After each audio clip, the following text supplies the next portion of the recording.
Passport கட்டணம் 14 ஆண்டுகளுக்கு பிறகு இன்று முதல் உயரும் நிலையில் சிபிஎஸ்இ பள்ளிகளில் மும்மொழிக் கொள்கை, விபிஜி ராம்ஜி திட்டம் ஆகியவையும் அமலுக்கு வருகின்றன. 36 பக்கங்கள் கொண்ட சாதாரண பாஸ்போர்ட் கட்டணம் 1500 ரூபாயில் இருந்து 2500 ரூபாயாக உயர்த்தப்படுகிறது. தட்கல் முறையில் பாஸ்போர்ட் பெறுவதற்கான கட்டணம் 3500 ரூபாயில் இருந்து 5000 அதிகரிக்கப்பட்டுள்ளது. 60 பக்க சாதாரண பாஸ்போர்ட்டுக்கான கட்டணம் 2000 இருந்து 3500 தட்கல் முறையில் 4000 இருந்து 6000 ரூபாயாகவும் உயர்கிறது.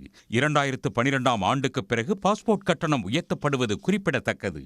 18 வயது உட்பட்டவர்களுக்கான 36 பக்க பாஸ்போர்ட் கட்டணம் 1750 தட்கல் முறையில் 4250 உயர்கிறது. தொலைந்து போன அல்லது சேதமடைந்த பாஸ்போர்ட்டுகளை மாற்ற 5000 முதல் 7500 ரூபாய் வரை அதிகரிக்கிறது. 60 பக்கங்கள் கொண்டதென்றால் 6000 ரூபாயும் தட்கல் முறையில் 8500 ரூபாயும் கட்டணமாக வசூலிக்கப்படும். இதேபோல் ஆதார் எண்ணுடன் இமெயில் முகவரியை இணைக்க அல்லது மாற்ற வசூலிக்கப்பட்ட கட்டணம் ஜூலை 1 முதல் ரத்து செய்யப்படுகிறது.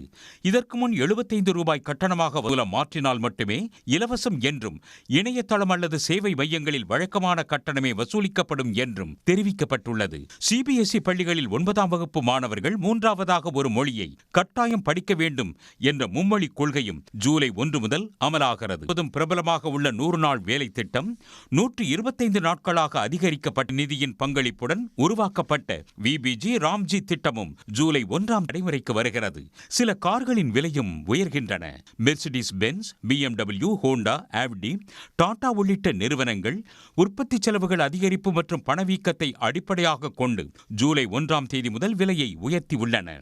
SBI, HDFC வங்கிகளின் குறிப்பிட்ட ஒரு சில கடன் அட்டைகளில் ஆன்லைன் பரிவர்த்தனைகள், ரிவார்ட்ஸ் பாயிண்டுகள், ஏர்போர்ட் லவுன்ஸ் ஆக்சஸ் ஆகியவற்றில் ஜூலை 1 முதல் மாற்றம் அமலுக்கு வருகிறது.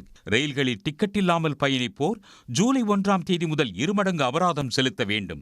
இதுவரை வசூலிக்கப்பட்ட 250 ரூபாய் அபராதம் ஜூலை 1 முதல் 500 ரூபாயாக வசூலிக்கப்படும்.